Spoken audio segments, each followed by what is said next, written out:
el plano político, la Guerra Fría terminó oficialmente hace tiempo. Sin embargo, en el ámbito económico, los esfuerzos de Rusia por restaurar su poderío e influencia en el espacio postsoviético están de plena actualidad. El presidente ruso, Vladimir Putin, ha demostrado en la crisis de Ucrania que está dispuesto a todo por llevar a cabo este proyecto, incluso a colisionar con Estados Unidos y Europa. Putin desea que Rusia se alce otra vez y ese anhelo pasa inevitablemente por América Latina, una región emergente y con una inmensa riqueza en recursos naturales, sobre los que las otras dos superpotencias, Estados Unidos y China, ya han extendido sus redes. Por eso el Kremlin ha intensificado su actividad diplomática en el subcontinente en aras de consolidar una relación que ya es políticamente fluida, pero aún tiene aristas por pulir en lo económico. Hoy en El Color del Dinero hablaremos sobre los vínculos que unen al gigante ruso con Latinoamérica y cómo estos condicionarán el futuro de la economía global y la geopolítica. Bienvenidos. Según las conclusiones del reciente Foro Económico Internacional de San Petersburgo, entre Rusia y América Latina las relaciones económicas distan de estar al mismo nivel que las políticas.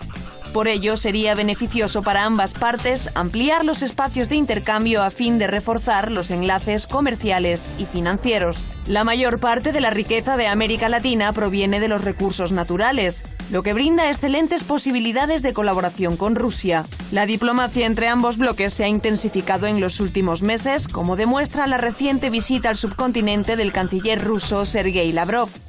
La estancia del dignatario en Latinoamérica tuvo varias lecturas desde el punto de vista geoestratégico, ya que se produjo en plena crisis ucraniana.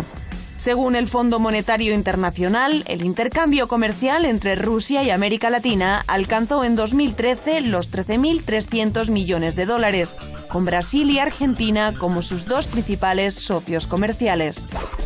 Hombre, América Latina es un continente en expansión, con fuertes posibilidades en commodities, en cobre, por ejemplo, como es el caso de Chile.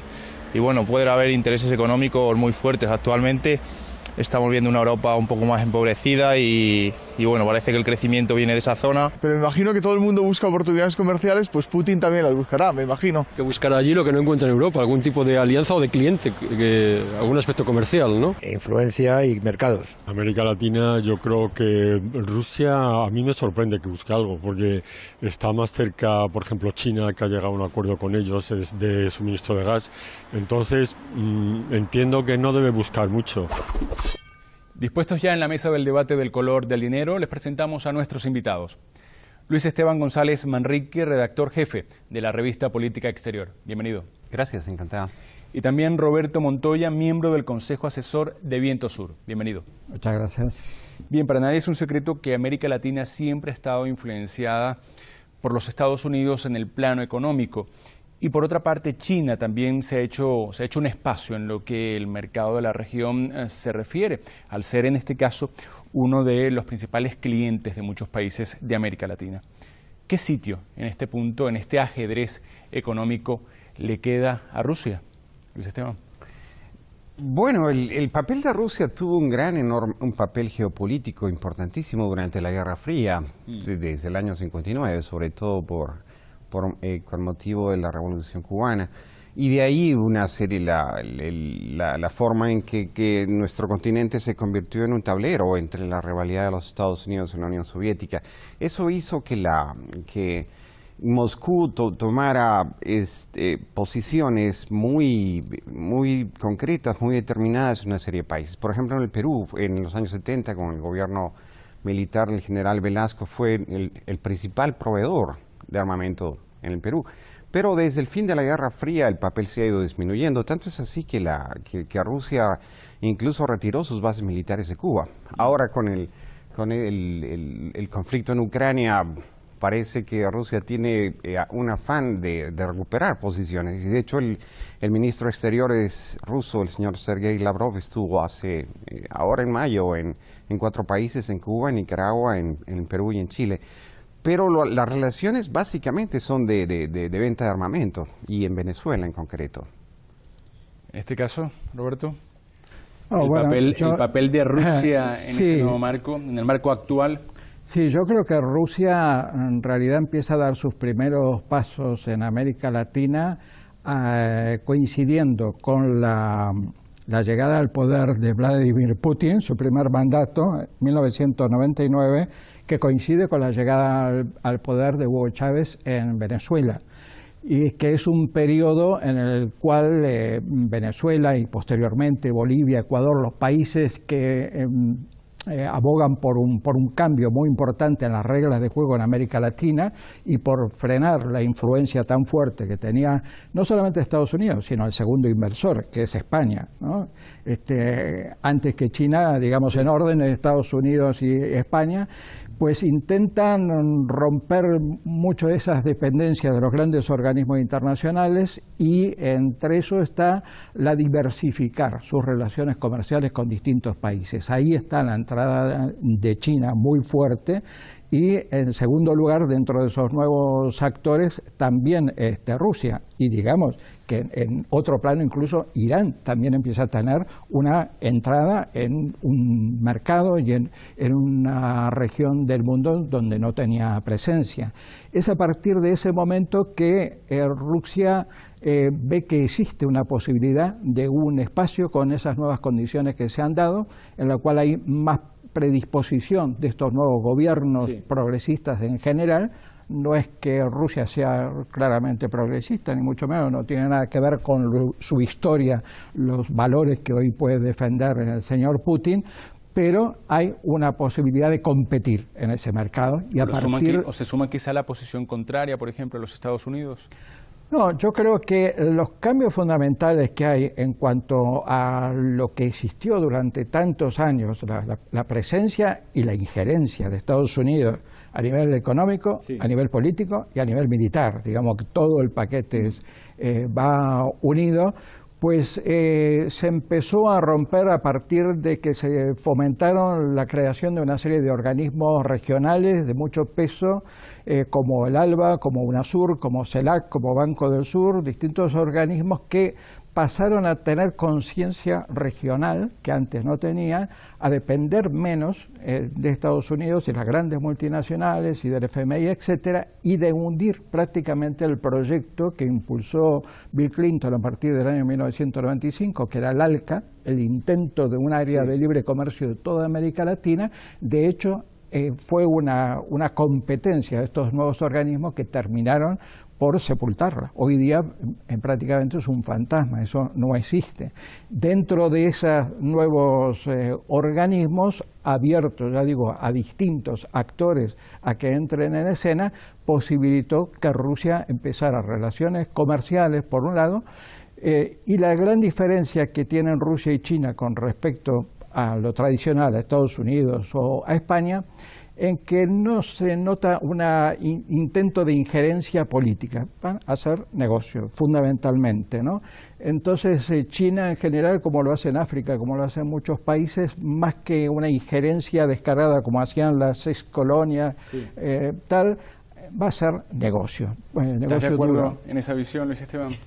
Sí, lo que pasa es que la gran diferencia es que China ya es el primer socio comercial del Brasil, del Perú, de Chile, es el segundo de Colombia, es el segundo de la Argentina. Todo los superávits de la balanza comercial del Perú, de Chile y del Brasil tiene una gran parte por las compras, las importaciones de China, de materias primas, tanto agrícolas como minerales. Rusia es el 75% de los ingresos de Rusia son exportaciones de materias primas también, es incluso nuestro competidor, no tiene nada que vendernos excepto armamento. Y el principal comprador de armamento ruso es Venezuela, casi es el 55%. Entonces es un socio comercial bastante, yo creo que irrelevante en ese sentido. Rusia es el 2% del PIB mundial, Estados Unidos es el 25%, Europa es el 25%, China es el 12%, entonces está bastante lejos. Son vínculos que económicamente no tienen mucha importancia para la mayoría de nuestros países. Otra cosa es el rol político, porque como miembro de los BRIC tiene en este momento una relación muy estrecha con el Brasil, porque son los más interesados estos cuatro países, Brasil, India, China y Sudáfrica y Rusia, en crear un mundo multipolar, es decir, tienen un proyecto incluso antagónico con los Estados Unidos en una serie de terrenos. Y este es el terreno que me imagino que a los Estados Unidos más les preocupa, porque evidentemente, como dijo el señor Montoya, no se puede decir, salvo que desde un fraude ideológico, que Putin sea un hombre de izquierda, ¿no? Tiene un capitalismo más bien mafioso, es uno de los países más corruptos del mundo. Fíjese que hay un aspecto que tú has comentado, Luis Esteban, y tiene que ver precisamente con esa venta de armas. Según precisamente el periodista británico Ian Grillo, quien es experto en Latinoamérica, Rusia se ha convertido ya en el primer proveedor de armas para los gobiernos de la región, inclusive superando a los Estados Unidos. A mí me gustaría que tocáramos brevemente este aspecto, sobre todo metiendo la lupa en lo estrictamente económico. Sí, hay un dato que del FMI, el informe de 2013 de las inversiones de Rusia, sí. No son fundamentalmente con Venezuela, sino con Brasil y Argentina, por 13.300 millones de dólares fueron el año 2013. Es verdad que con Venezuela tiene algún acuerdo energético, de infraestructuras, cosas que no son de gran importancia, pero con respecto al tema militar, que sí, claro que está vendiendo armas, que es un exportador importante de armas, también España ha vendido a la propia Venezuela, sí, claro, sí, las patrulleras, y ha tenido conflicto con Estados Unidos porque esas patrulleras tenían partes que eran con licencia americana precisamente, es decir, muchos quieren participar en esa venta de armas, no solamente a Rusia. Sin defender a Rusia, pero para no demonizar, que pareciera que Rusia está como en los años 60 intentando vender armas para crear una revolución. Putin está bastante lejos de eso.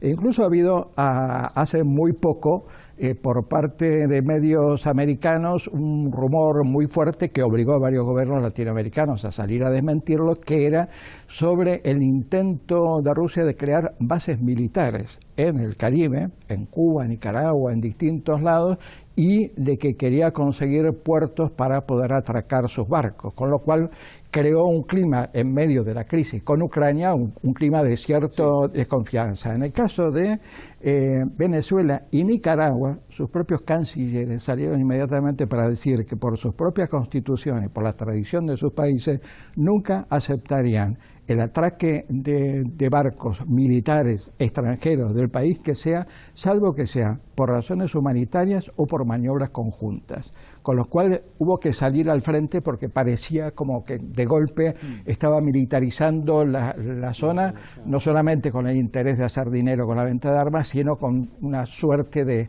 presencia militar rusa, ¿no? Y salieron nada menos que Venezuela y Nicaragua, dos de los países del llamado eje del mal latinoamericano, salieron rápidamente a decir, cuidado, es que sería muy contradictorio para países de América Latina progresistas que han hecho una campaña muy fuerte en cada una de las intervenciones extranjeras, en Libia, en Siria, en distintos países, que hoy día acepten un tipo de injerencia ya de una potencia militar como Rusia en su propio país, ¿no?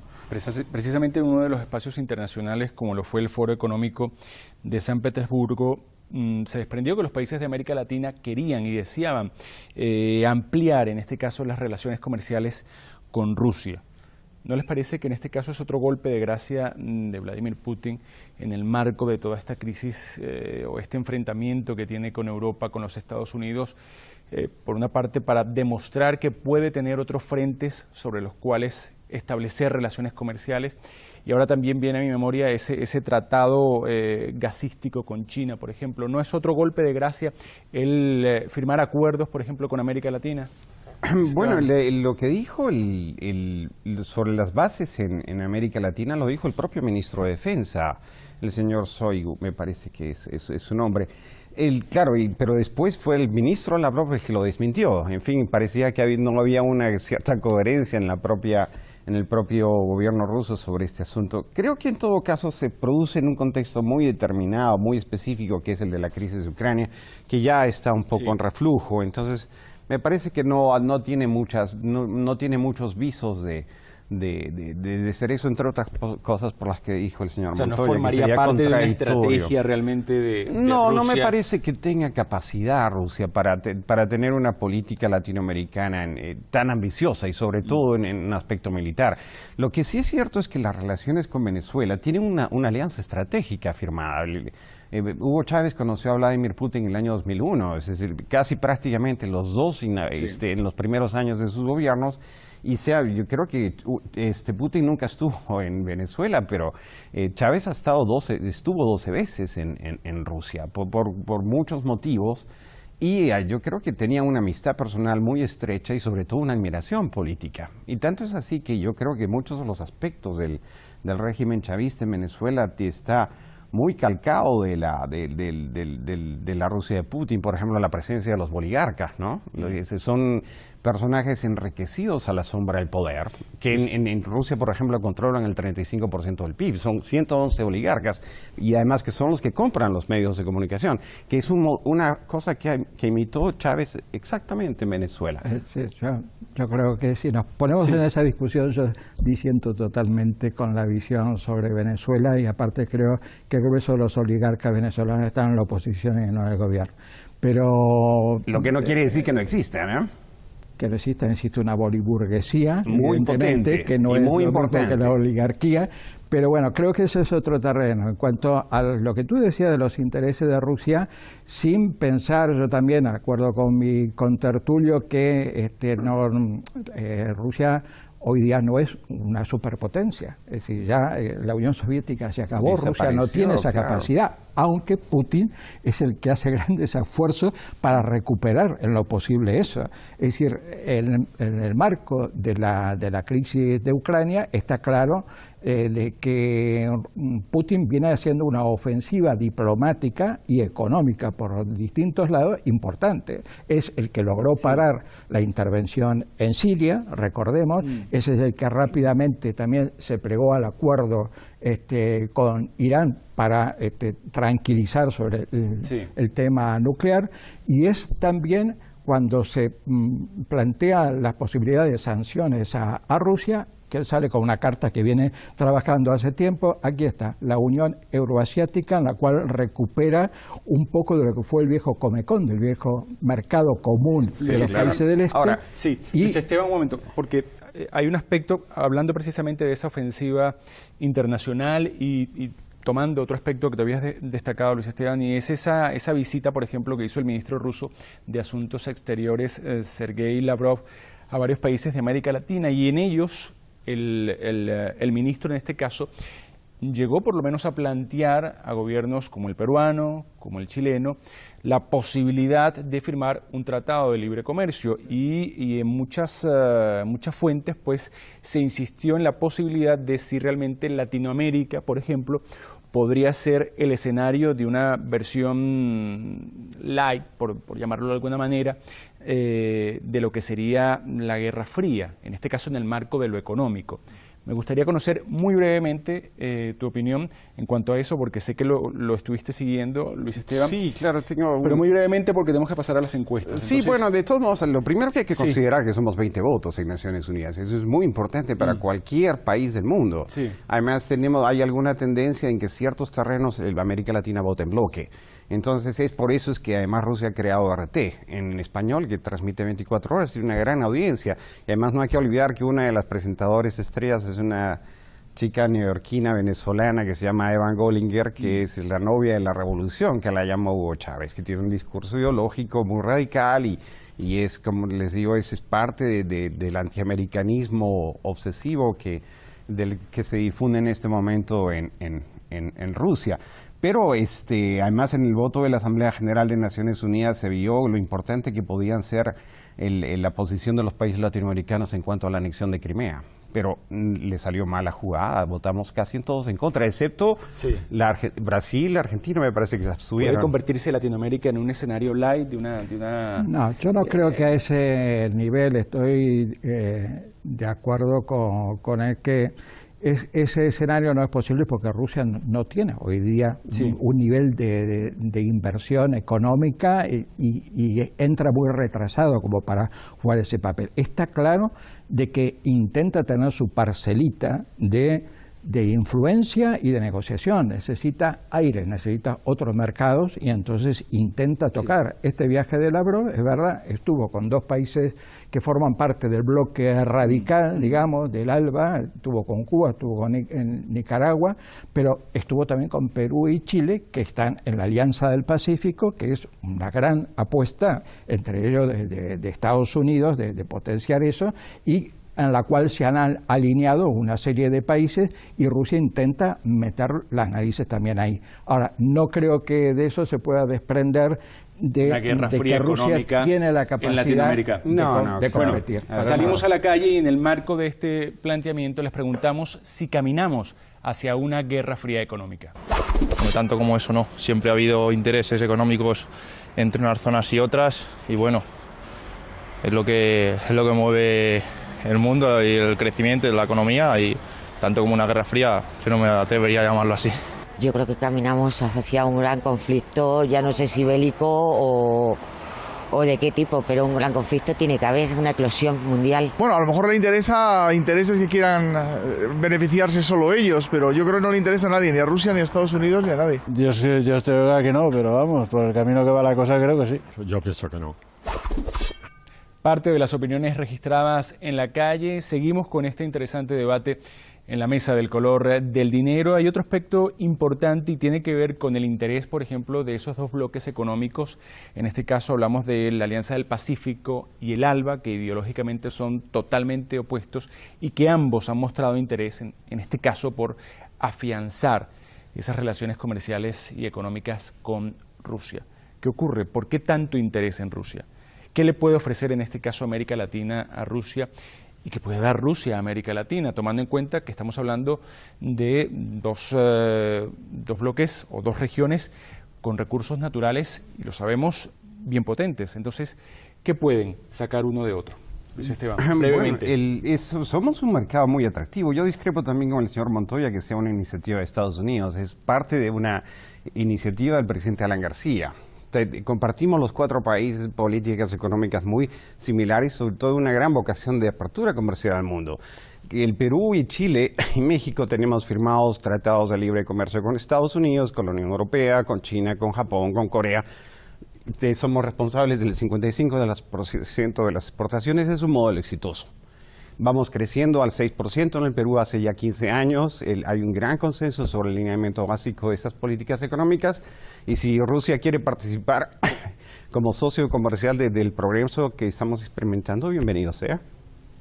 Sí, yo creo que no se puede hablar ni que el ALBA ni los otros organismos de los gobiernos progresistas busque desesperadamente a Rusia, y menos aún la Alianza para el Pacífico. Otra cosa es que países individuales, en este caso Perú y Chile, hagan negociaciones para un acuerdo, un tratado de libre comercio, pero no son tanto como bloques. Yo creo que a estos países les interesa a Rusia. Se está hablando si Rusia vendería gas a estos países, por ejemplo, pero para Rusia yo creo que más que la inversión es tener repartido un poco los huevos por distintos lados, es decir, tener una presencia económica, pero al mismo tiempo tener algún tipo de influencia política que puede ser muy útil a la hora de votaciones en Consejo de Seguridad, que puede ser útil a la hora de declaraciones sobre cualquier intervención como la crisis de Ucrania, etcétera. Es decir, Rusia intenta tener presencia en distintos lados, en Oriente Medio lo está demostrando también, y eso es la principal ambición, ¿no?, que puede tener Rusia hoy día. Bueno, quiero agradecer a nuestros invitados el haber participado en el programa de hoy. Quedaron muchos temas por tratar, sobre todo en lo que tiene que ver con ese interés de Rusia por América Latina y obviamente también el interés de América Latina por afianzar comercialmente los lazos que tiene con Rusia. Muchísimas gracias a ambos. Gracias a ustedes, amigos. Les recordamos que nos pueden seguir a través de nuestra cuenta en Twitter y también en nuestra página web hispantv.com. Hasta una próxima.